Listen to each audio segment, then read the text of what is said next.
नमस्ते, आपके साथ मैं हूं जयप्रकाश शर्मा और आप देख रहे हैं यूपी मांगे उत्तर। और यूपी मांगे उत्तर में हम बात करेंगे बलरामपुर की बगदादी ब्रिगेड की। जी हां, आज फिर बात छांगुर की करेंगे। बात उस धर्मांतरण के सरगना की जिसने भारत में रहकर भारत के खिलाफ सबसे बड़ी साजिश रची और जिससे पूछताछ में एक एक करके बड़े खुलासे हो रहे हैं।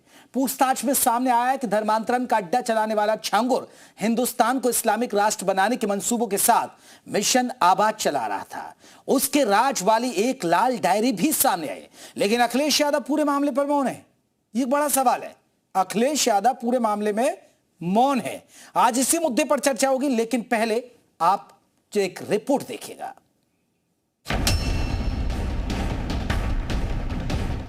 धर्म परिवर्तन के विषय में एक इन्होंने जो है कोड वर्ड रखा हुआ था, धरती पलट। इन लोगों ने 1500 से 1600 लड़कियों का जो है धर्म परिवर्तन करवाया गया है।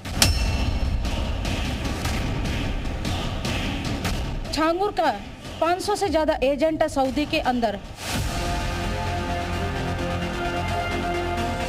नेपाल से सटे इलाके में छांगुर की बड़ी साजिश को यूपी एटीएस ने डिकोड किया है। यूपी एटीएस की पूछताछ में एक तरफ छांगुर के मिशन आबाद का राज सामने आया है, तो दूसरी तरफ नीतू उर्फ नसरीन के कमरे से मिली डायरी कई सफेद पोश नेताओं के काले चेहरे बेनकाब करेगी। छांगुर मामले की जांच कर रही यूपी एटीएस को एक चौंकाने वाली जानकारी मिली है। ये जानकारी इसलिए अहम है क्योंकि मिशन आबाद लैंड जिहाद से जुड़ा कट्टरपंथियों का सबसे बड़ा अभियान था। मिशन आबाद भारत नेपाल के बीच तराई और मधेश क्षेत्र में चलाया जा रहा था। इस मिशन के जरिए समुदाय विशेष की आबादी बढ़ाने की कोशिश थी। शिक्षण संस्थानों की आड़ में इसे चलाया जा रहा था। असम और पश्चिम बंगाल के लोगों को बसाया जा रहा था। मिशन आबाद को चलाने के लिए ही आतंकी संगठनों से फंडिंग होती रही है। इस मिशन के जरिए आईएसआई अपने स्लीपर सेल को जांच एजेंसियों से छुपाने के लिए जगह जगह तैयार करता है। छांगुर भी इसी मिशन आबाद को कामयाब बनाने में जुटा हुआ था और अपनी पूरी टीम के साथ इस पर काम कर रहा था और इसीलिए उसको विदेशों से फंडिंग भी होती थी। छांगुर के राज धीरे धीरे खुलकर सामने आ रहे हैं। एक एक साजिश से यूपी एटीएस की टीम पर्दा हटा रही है। लखनऊ से जी मीडिया के लिए विशाल रघुवंशी की रिपोर्ट। तो बलरामपुर की बगदादी ब्रिगेड पर हम बात कर रहे हैं, हम छांगुर की बात कर रहे हैं, छांगुर की बात कर रहे हैं। तो छांगुर आप जानते हैं जिसकी चर्चा हो रही है, इसने आपको बता दें फर्जीवाड़ा का धर्मांतरण की आड़ में कैसे खेल खेला है। हमारे साथ इस मसले पर चर्चा करने के लिए बहुत सारे मेहमान रहेंगे। हमारे साथ पीड़ित भी जुड़ेंगे, जो पीड़ित हैं उनसे भी हम बात करेंगे। इसके अलावा हमारे साथ आपको बता दें तमाम जो लोग हैं वो जुड़ेंगे। हमारे साथ महंत वैभव गिरी हिंदू धर्म के गुरु हैं जूना अखाड़े से, वो भी जुड़ेंगे। आजम खान है प्रवक्ता हैं समाजवादी पार्टी के, वो भी हमारे साथ जुड़ेंगे। अशोक धर द्विवेदी है पूर्व डीजीपी, वो हमारे साथ जुड़ेंगे। मतीन खान है मुस्लिम धर्म गुरु हैं, वो भी हमारे साथ जुड़ेंगे। एसएन सिंह है प्रवक्ता हैं बीजेपी के, वो हमारे साथ जुड़ गए। सिंह साहब बहुत बहुत स्वागत है। सिंह साहब, हर दिन नए खुलासे हो रहे हैं, लेकिन एक बड़ी बात है, मैं जो एक बिंदु देख रहा हूं और समझ रहा हूं, अखिलेश यादव चुप है इस पूरे मामले पर। ना तो इधर की बात कर रहे हैं ना उधर की बात कर रहे हैं, ऐसा क्यों? इस घटना के लिए 4 लोग विशेष दोषी हैं। पहला तो जो इसी देश में रह के और इसी देश के खिलाफ षड्यंत्र रचता है, चाहे वो छांगुर हो, चाहे उनके सहयोगी हो या कोई भी जो उनका मददगार हो। दूसरा दोषी वो व्यक्ति होता है जो धर्म के नाम पर, एक समुदाय के नाम पर, चाहे वो हमारे धर्म वाला या हमारे समुदाय वाला, देश के विरोध में कितना बड़ा भी षड्यंत्र रचे उसके साथ खड़ा हो जाता है।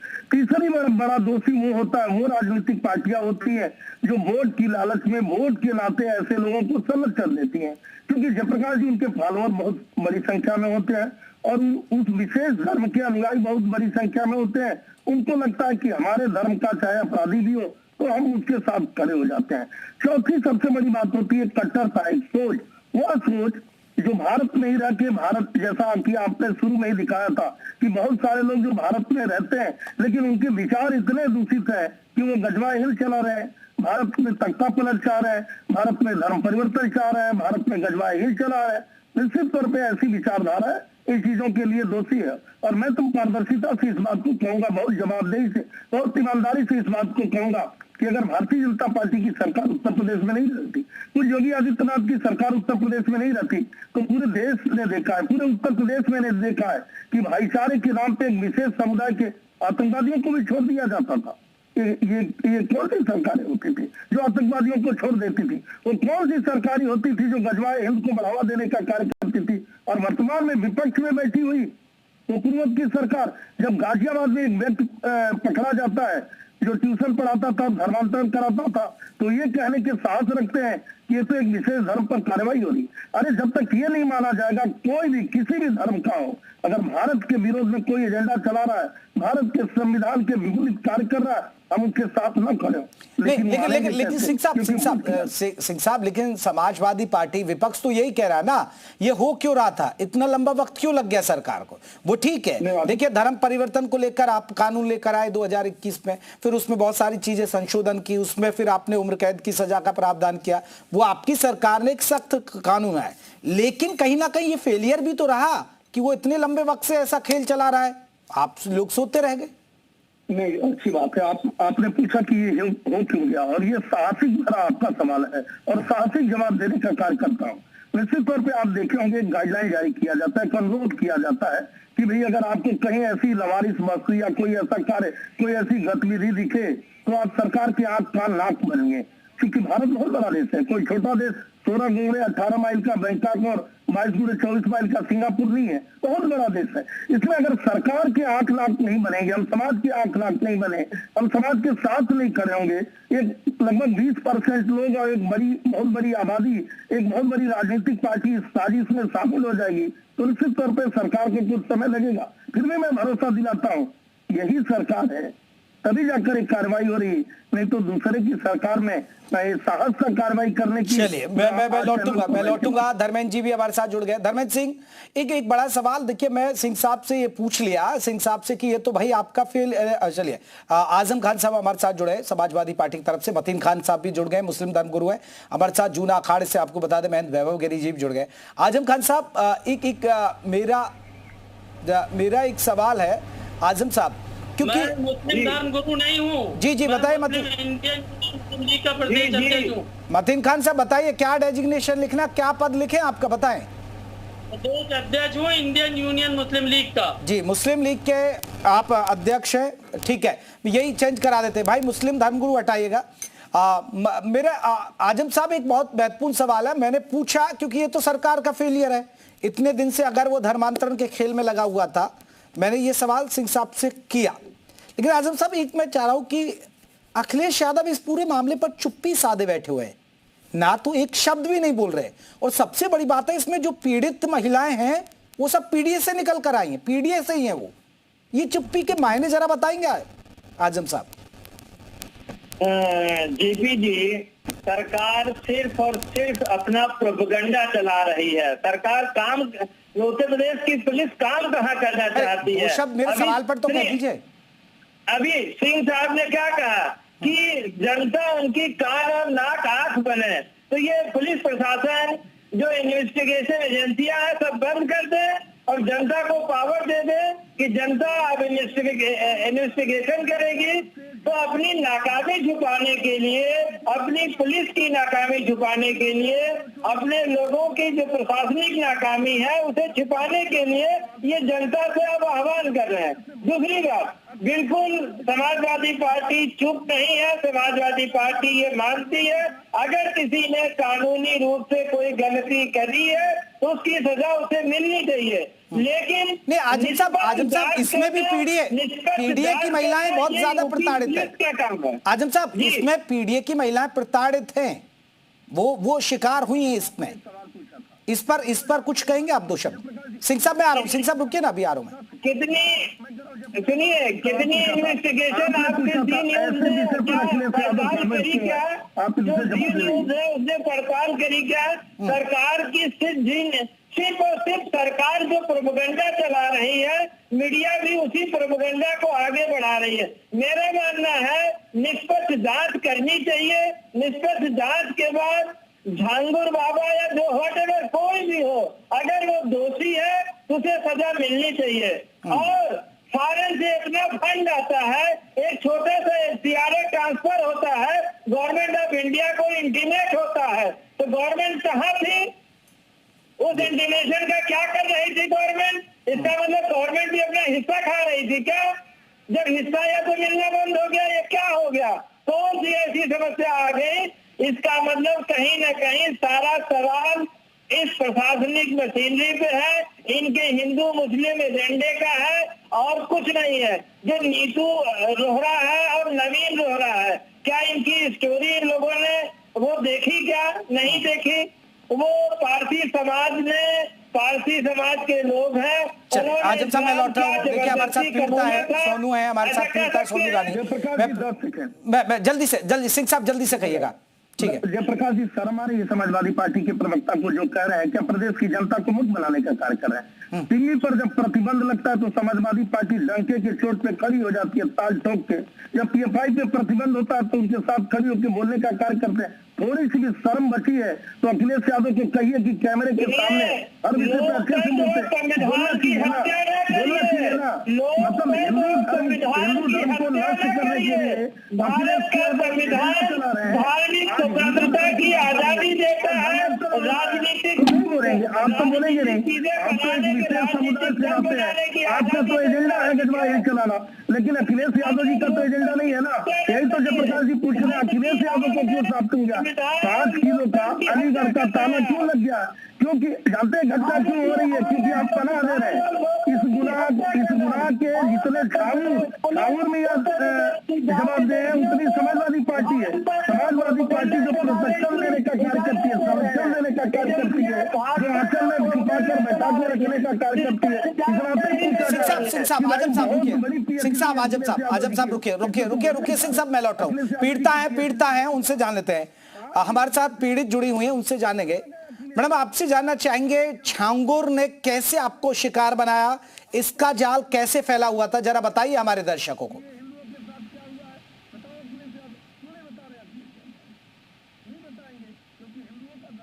सिंह साहब रुकिए, जी सिंह साहब रुक जाइए ना। हाँ पीड़ित जी बताइए मैडम, बताइए। मेरी आवाज बिल्कुल आ रही है, आप अपनी बात रखिएगा। जी सर, सवाल दोबारा कीजिए सर। मैं कह रहा, मेरा सवाल ये था कि आप छांगुर के कैसे जाल में फंसी, कैसे उसने ट्रैप बिछाया आपके लिए, जरा बताइए। और ये पूरा वाकया और उससे जुड़े कुछ और राज हमारे दर्शकों को आप बताएं। सर छांगुर का जो है ना, इसका सिंडिकेट इतना बड़ा है कि इन्होंने एजेंट तैयार कर रखे हैं 500 से ज्यादा सऊदी के अंदर। और जो बदर अख्तर सिद्दीकी है, ये इसका राइट हैंड है सऊदी के अंदर, जो ट्रेनिंग देता है लोगों को। और ये जो इन्होंने मुझे इंस्टाग्राम पे फंसाया था सर, हिंदू नाम से, पूरी फैमिली हिंदू बनकर, और फिर मुझे सऊदी बुलाया था इन्होंने शादी का झांसा देके, और ये बोला था तुम ब्यूटिशियन है और तुम यहाँ आ जाओ तो मैं अच्छी कंपनी में जॉब लगवा दूंगा यहीं पे। और वहाँ पर छांगुर उनको फोन किया इन्होंने डायरेक्ट की लड़की पहुंच चुकी है यहाँ पे, तो उन्होंने बोला मैं नहीं आऊंगा, मेरी तो तबियत ठीक नहीं है, मेरे ऊपर पुलिस की नजर है। जो मेरा मुरीद बदर अख्तर सिद्दीकी है अभी दिलाम शहर सऊदी में, वो आएगा। वहाँ पे बदर अख्तर सिद्दीकी आया सर, वो मेरे पे दबाव बनाने लगा, मैंने मना किया। तो जो राजू राठौर बन के जो एजेंट था वो मिला था मुझे, उन्होंने मेरा अश्लील वीडियो वहाँ बना लिया। और बदर अख्तर सिद्दीकी ने इन लोगों ने मेरे पे इतना दबाव बनाया, इनकी बातें सुनी मैंने सर। इन्होंने बदर अख्तर सिद्दीकी ने 70 से 75 लड़कियों का आंकड़ा है सर, जो अकेले ने प्रेम जाल में फंसा के उनका धर्म परिवर्तन कराया है। और 5 से 6 लड़कियां आज तक गायब हैं, 5 से 6 लड़कियां आज तक गायब है सर, उनका ये भी नहीं पता वो जिंदा है या मर चुकी हैं। चलिए मैडम मैं लौटूंगा मतीन खान साहब का रुख कर लेता हूं। मतीन साहब, क्या इस्लाम में ऐसा होता है? क्या इस्लाम इस तरह की इजाजत देता है किसी का धर्म परिवर्तन करा लिया जाए? मतीन खान साहब सुन पा रहे हैं आप मुझे? चलिए महंत वैभव गिरी हमारे साथ जुड़े हैं। महंत वैभव गिरी जी, आप कैसे देखते हैं, क्योंकि छांगुर को लेकर लगातार इस तरह के मामले सामने आ रहे हैं, हर दिन नए नए खुलासे हो रहे हैं, एक डायरी का पता चला है, कैसे अब उस पर ईडी का भी शिकंजा कसता जा रहा है। इस पूरे वाकया को आप कैसे देखते हैं? क्या वाकई में कुछ लोग ऐसे हैं जो जबरन हिंदुओं को लालच देकर, गरीबी का फायदा उठाकर मुस्लिम धर्म में परिवर्तन कराना चाहते हैं?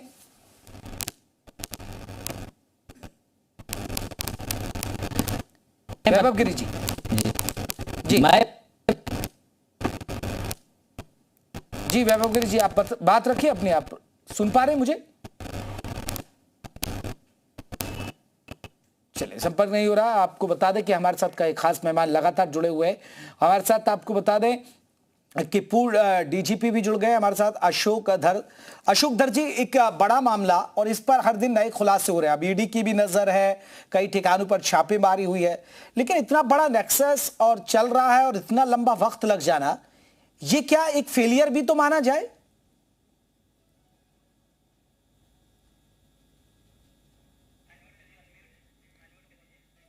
सर अनम्यूट कीजिएगा। अशोक धर जी, आपने म्यूट किया हुआ, अनम्यूट कीजिएगा।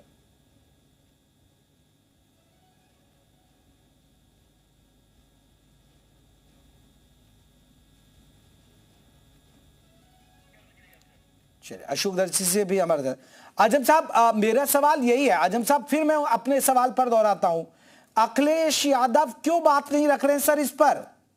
मुझे एक बार बता दीजिए। ना तो इधर की बात रहे ना उधर की कह रहे हैं, एक पक्ष तो रखना चाहिए ना अखिलेश यादव को। समाजवादी पार्टी और माननीय राष्ट्रीय अध्यक्ष अखिलेश यादव जो कानूनी अधिकार लोगों के हैं उसके वो समर्थक हैं, और जो भी कथावाचक के मामले में तो कूद पड़े थे ना, जिस किसी कथावाचक के मामले में तो कूद पड़े थे। कानून के अंदर कोई किसी भी तरह का अपराध किया है उसे सजा मिलनी चाहिए।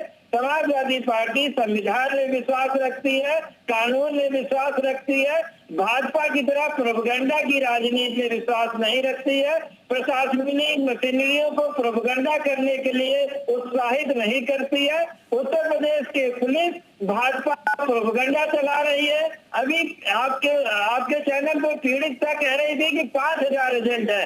क्या उत्तर प्रदेश की पुलिस ये मानने को तैयार है कि उनके पास 5000 के एजेंट हैं? उत्तर प्रदेश पुलिस 5000 नहीं कह रही थी, 500 एजेंट बता रही थी। उत्तर प्रदेश पुलिस ने कितने लोगों को धर्मांतरण की सूची दी है? अभी दी क्या कोई सूची है इतने दिनों में? नहीं, धर्मांतरण के खिलाफ कानून कौन लाया सर, बताए ना। हम पूछ रहे हैं उत्तर प्रदेश पुलिस ने कोई सूची उपलब्ध कराई क्या? क्या कर रही है पुलिस? अगर धर्मांतरण हुआ है तो लोग होंगे, उनकी सूची कहाँ है? सूची तो देने को तैयार नहीं है। जनता को बताइए ना, इतने लोगों ने धर्मांतरण छंगुर बाबा से किया। नहीं तो छंगुर आपको शरीफ लग रहा है क्या?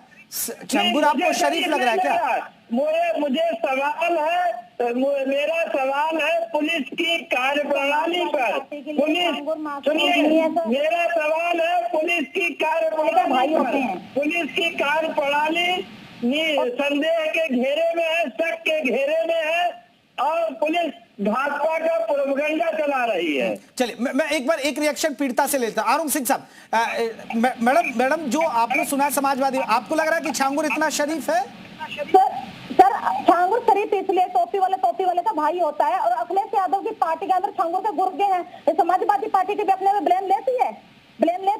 इन्होंने आज तक एक भी शब्द नहीं बोला अखिलेश यादव जी ने कि हमारी हिंदू बहन बेटियों के साथ गलत हो रहा है। अखिलेश यादव जी ने बोला, एक शब्द बोला उन्होंने। भीम आर्मी के अंदर भी, यहाँ तेलीपुरे के अंदर से छांगुर के गुर्गे एजेंट हैं। हम पूछे, मैं एक एजेंट का नाम के साथ, प्रूफ के साथ बाहर निकालूंगी। अखिलेश यादव जी बाबा बागेश्वर द्वारा धाम के पीछे पड़े थे, जबकि वो सनातन था। हिंदू लड़कियों की साथ में कभी उसने गलत बात नहीं की, कोई गलत खबर नहीं आई। कोई एक भी हिंदू बाबा ने बता दो किसी मुसलमान लड़की के साथ गलत किया हो तो, और आज तक कोई अखिलेश यादव की कोई आया सामने से बयान? बता दीजिए। ये जो इतनी चर्चा में करते हैं समाजवादी पार्टी ने, ये नहीं कि भाजपा सरकार को दोष देते हैं। अगर आज भाजपा सरकार ना होती, योगी राज नहीं होता, तो आज ये मेरे को कब तक मार चुके होते। और किसी दिन सर आप मेरी बात याद रखिए कि आज ये योगी जो राज है, भाजपा की सरकार है, तो आज थोड़ी बचत है। कल को कोई दूसरी सरकार आ गई, हमारी हिंदू बहन बेटियों को घर से बाहर मतीन साहब, ठीक है मैडम, मैं लौटूंगा। मतीन साहब, ये इस्लाम में क्या ऐसा होता है कि कुछ एक ऐसे लोग हैं कि जो इस तरह की घिनौनी हरकत करते हैं?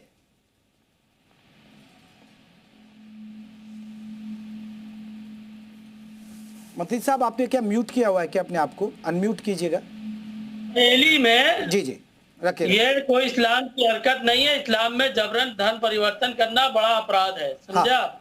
और दूसरी बात, ये जो आप पूरा जो स्कैम बना करके जो पेश कर रहे हैं, ये जो आप देखेंगे बरेली में के संकवार करके जो पंडित जी हैं, वो बाकायदा अलग ऐलान वो तो एक्सेप्ट कर रहे हैं कि साहब मैंने इतने लोगों का धर्म परिवर्तन कराया है। वो तो बाकायदा मुसलमान लड़कियों को हिंदू बना, हिंदू लड़कों के साथ। तो आपने शिकायत क्यों नहीं की सर? नहीं, आपने शिकायत क्यों नहीं की? लड़की की शादी जो है एक निहाल खान के नाम के लड़के से वो ट्रैप किया, और उसके बाद में उसका असल जो नाम था प्रेम शंकर गुप्ता था नाम, उस लड़के से उसकी शादी हुई और उसके बाकायदा उसने कंप्लेन की। उसके बाद भी उस के संकवार को किसी तरह का कोई ना जेल हुई, ना उसका घर गिराया गया, ना किसी तरह का कोई उसको साथ वो किया गया। और उसका ऐलान है, दावा है कि उसने 66 मुस्लिम लड़कियों को हिंदू बना करके जाल से, फराब से डरा के, धमका के बाकायदा उन्होंने हिंदू बनाया है। तो उनके ऊपर क्यों कार्रवाई नहीं? नहीं मतीन साहब, आप लोग, आप जो बात कर रहे हैं, आप जो दावा कर रहे हैं कि आपने कहीं शिकायत की इसको लेकर? बाकायदा वहां पर आप तमाम वीडियो पड़े हुए हैं यूट्यूब पे और चैनल्स पे। अरे आप बताइए ना, आप तो मुस्लिम लीग को, आप तो मुस्लिम लीग के रहनुमा हैं, आप तो इतने बड़े पद पर बैठे, आपने क्यों नहीं आवाज उठाई? मैं कह रहा हूं वहां पर जब वो लड़की पीड़िता ने कंप्लेन की है, उसके बाद भी एक्शन नहीं हुआ। और रही बात झांगुर बाबा की, झांगुर बाबा के ऊपर तो अभी आरोप है सिर्फ। अच्छा, छांगुर को आप क्लीन चिट दे रहे हैं? नहीं, आप छांगुर को क्लीन चिट दे रहे हैं? आरोप है ना अभी। हाँ, अभी सरकार ने, अभी जो पुलिस के लोग हैं, जो एजेंसीज हैं, उन्होंने रिपोर्ट तो थोड़ी पेश की है। ये तो मीडिया ट्रायल चल रहा है। मीडिया जिसको चाहे अपराधी बना दे, जिसको चाहे। अरे सर, हम क्यों बना रहे हैं? जो खुलासे हो रहे हैं, हम पीड़ित को हम क्या थोड़े लेके आए? सर ये पीड़ित आई है, नहीं ये पीड़ित जो बता रही है कैसे उसके साथ फरेब किया गया, कैसे नाम बदलकर उसे सऊदी अरब कहां बुला लिया गया, फिर शादी का झांसा दिया है। किसके कितने पैसे मिले इसको? नहीं, इस पीड़िता को आप ही के चैनल के जरिए से बाकायदा था कि 12 लाख से 20 लाख रुपए तक के इसको कितने पैसे मिले, और कितनी लड़कियां हैं जिनको पैसे मिले? ये तो बाकायदा आप ही के चैनल पे बाकायदा चल रहा था ना। वो लोग खाते जो हिंदू बन के मिलते हैं, लड़कियों को प्रेम की देते हो। कितने पैसे मिले? तुमने दिए थे पैसे? ये महिला तुमने पैसे देते देखा था इनको लड़की को? कितने पैसे मिले? तुमने देखा था पैसे देते? तुम बोल रहे हो जो पैसे तुम मेरी आवाज आ रही है क्या? हिंदू लड़कियों के, वो आपसे पूछ रही है, आपसे जो हिंदू बन के मिलते हैं वो खाता है पैसे। हाँ बताइए। तुमने देखा था क्या? तुमने देखा था कि पैसे दे रहे लड़कियों को? शर्म नहीं आती तुम्हें? एक गंदे घटिया जलील जाहिल इंसान को बताते शर्म नहीं आती है? तुम किसने तुमको धर्म गुरु बना दिया है? इस्लाम के बारे में क्या जानते हो? कितने पैसे मिले? अगर तुम सही बोलते हो, एक लड़की सामने बैठ के बोल रही है, समझते मैं ओपन फेस आ सकती हूँ, मैं ओपन फेस आ सकती हूँ, इतना दम रखती हूँ मैं। बकौल आपके चैनल के जरिए से ये बात बहुत प्रकाशित की गई कि उन लड़कियों को पैसे का प्रलोभन दे करके डरा धमका करके मीडिया ने वो दिया, मीडिया ने किया जा रहा है। पीड़िताओं ने दिया उसे, इनको कितने पैसे मिले ये बताइए क्या? पीड़िताओं ने नाम दिया उसको। मतीन साहब वो आप हम पर आरोप लगा रहे हैं हमने दिए, या आप ये पूछना चाह रहे हैं कि छांगुर ने कितने पैसे दिए? आपके चैनल पे ये बात चल रही थी कि 12 लाख से 20 लाख रुपए तक के लड़कियों को दिए जाते थे। तो वही मैं पूछ रहा हूँ, ये जो पीड़िता है इनको कितने लाख रुपए मिले? छांगुर को मिलते थे वो पैसे। अरे सर, ये कह रहे हैं विदेशों से जो फंडिंग होती थी वो छांगुर को मिलते थे, एक लड़की को इस तरह फरेब में लाकर फंसा कर ला। लड़कियों को धर्म परिवर्तन के बकौल आप लोग के मीडिया ट्रायल के जरिए से ये बात पूरे जग जाहिर की गई कि 12 लाख से 20 लाख रुपए तक। हाँ, वो छांगुर बाबा को मिलते थे ना। अरे सर, विदेशी फंडिंग होती थी, ये छांगुर बाबा को, छांगुर को मिलते थे। फंडिंग तो छांगुर को होती थी, उसकी ईडी की जांच हो रही है। हाँ, तो फिर हो रही है ना, तो फिर आप तो कह रहे हैं कि उनको क्लीन चिट दे रहे हैं। चले मैं बैठूंगा। महंत वैभव गिरी जी, महंत वैभव गिरी, आप देखिए कैसे कहीं ना कहीं बचाव कर रहे हैं मतीन खान साहब। क्या इतना शरीफ है छांगुर? क्यों नहीं करेंगे? ठीक है, मैडम रुकिए। ये कौन खुलासा कर रही कि इनको कितने पैसे मिले? अरे इनको तो फरेब में फंसाया गया ना सर, इनको शादी का झूठा झांसा दिया गया। ठीक है, कितने पैसे मिले? हमें एक सेकंड मेरी आवाज खोल दीजिए, मौलाना को जवाब देंगे हम इस बात पे। जी दीजिए। नहीं, मैं मौलाना नहीं हूँ, मैं पॉलिटिकल पार्टी का आदमी हूँ। हेलो, हाँ जी, रखिए मैडम, बात रखिए अपनी। मैडम रखिए आप। चले महंत वैभव गिरी आप सुन रहे होंगे, देखिए कैसे मुस्लिम लीग के नेता हैं, ये प्रदेश अध्यक्ष हैं मतीन साहब, लेकिन बचाव कर रहे हैं छांगुर का। वो कह रहे हैं कि अभी तो जांच चल रही है, इसे मीडिया ट्रायल बता रहे हैं। ये लोगों ने वसीम खान जी से मैं कहना चाहूंगा कि ऐसे काल नेमी को सपोर्ट कर रहे हैं, ये सब काल नेमी हैं। इनके कई सारे ग्रुपें हैं जो हमारे सनातन को खोखला करने का ही इनका कार्य है। इनका राक्षसी प्रवृत्ति जो है, इनको कितना भी आप समझा लो, कितना भी इनको बुझा लो, कोई भी उपाय कर लो, इनके लिए कोई है नहीं। इनके ऊपर सारी ऐसे कालनेमी को ढूंढ कर इनको देश से ही बाहर निकालने की जरूरत है, क्योंकि हमारे सनातन में आने वाले समय में जितना हमें सुना गया, छांगुर बाबा के जय विष्णु ने अपने सनातन को बदनाम करने के लिए सनातन कालनेमी रूपी भेष बनाया, ताकि इनको पता है कि हमारे आस्था और हमारे सनातन के अंदर सब कितने भाव सम्मान, संत को ही एक भगवान स्वरूप, क्योंकि इंसान तो भगवान को नहीं देखा लेकिन संत में ही भगवान का स्वरूप देखते हैं। ऐसे कालनेमी को मारने हम लोग के लिए यही जरूरी है कि इनको ऐसे कालनेमी को ढूंढ कर जो हमारे सनातन को खोखला कर रहे, इनको कड़ी से कड़ी सजा और कड़ी से कड़ी कार्रवाई किया जाए। और ऐसे कालनेमी जो इंडिया में हर जगह, छांगुर बाबा जैसे हमें सुनने में कि ईडी ने छापा मारा, इनकी कई देश में कई विदेशियों लोगों से फंडिंग आता है। जैसे वर्ग के जितने भी हमारी माताएं बहनें हैं, उसी वर्ग के हिसाब से इनको पैसे फंडिंग करके ऐसे को मन बढ़ाया जाता है, ऐसे फंडर को भी उनके ऊपर देशद्रोह का मुकदमा डाला जाए। ठीक है, चलिए सिंह साहब, आजम खान जी तो यही कह रहे हैं कि ये तो भाई पुलिस को जवाबदेही है। आजम साहब, मतीन साहब रुकिए, मतीन साहब रुकेगा। सिंह साहब, जयप्रकाश जी अच्छा रहा कि आपको याद आया कि मैं बैठा हूँ। नहीं, जयप्रकाश जी, जब भी समाजवादी पार्टी के लोग कुछ सवाल पूछे जवाब नहीं लेना चाहिए, देखिए इनको तो इसलिए याद आएगा ना कि भाई इनका नाम क्या है, आजम खान, एजेंडा कौन चला रहा है, खान। तो मुझे लगता है कि भाई जो है वो एक दूसरे को बचाएगा। अब मैं इस संविधान की बात कर रहे थे, मैं बड़ा तार्किक आपके उस पर जवाब देना चाहूंगा। ये कौन सा संविधान है कि भैया जब हमारी सरकार बन जाएगी तो हम 60% मुसलमानों को आरक्षण दे देंगे? ये कौन सी जो है संविधान में लिखा हुआ है कि जैसे कोई जय श्री राम का नारा देगा तो उसको बंद कर देंगे, दिन भर आप अल्लाह अकबर करे तो उसको सम्मानित करेंगे? ये तो संविधान में कहीं नहीं लिखा हुआ है कि रामचरितमानस की पुस्तक जला दीजिए और दूसरे धर्म को अच्छा कहिए। ये तो कहीं संविधान में नहीं लिखा है कि साधु सन्यासियों को चिरंजीवी कहिए। ये तो समाजवादी पार्टी के संविधान में लिखा होगा या इस्लाम के संविधान में लिखा होगा कि भाई साधु सन्यासी को चिरंजीवी कर दीजिए और विशेष धर्म का पीठ थपथपाई। आज दोबारा फिर पूछ रहा हूँ इस जिम्मेदार चैनल पर, जी न्यूज पर, समाजवादी पार्टी के प्रवक्ता से, अगर आदरणीय अखिलेश यादव जी समाजवादी पार्टी के नेता भारत में है, हिंदुस्तान में है, उत्तर प्रदेश में है, तो उनको आकर बोलना चाहिए। क्यों नहीं बोल रहे? क्या वोट का डर है? अगर यही घटना किसी मुस्लिम भाई के साथ हुआ होता तो क्या अखिलेश यादव? मेरे पास इतना ही वक्त था, मैं सिंह साहब माफी चाहूंगा, मेरे पास इतना ही वक्त था। आप सभी मेहमानों का बहुत बहुत शुक्रिया। यूपी मांगे उत्तर में बस इतना ही।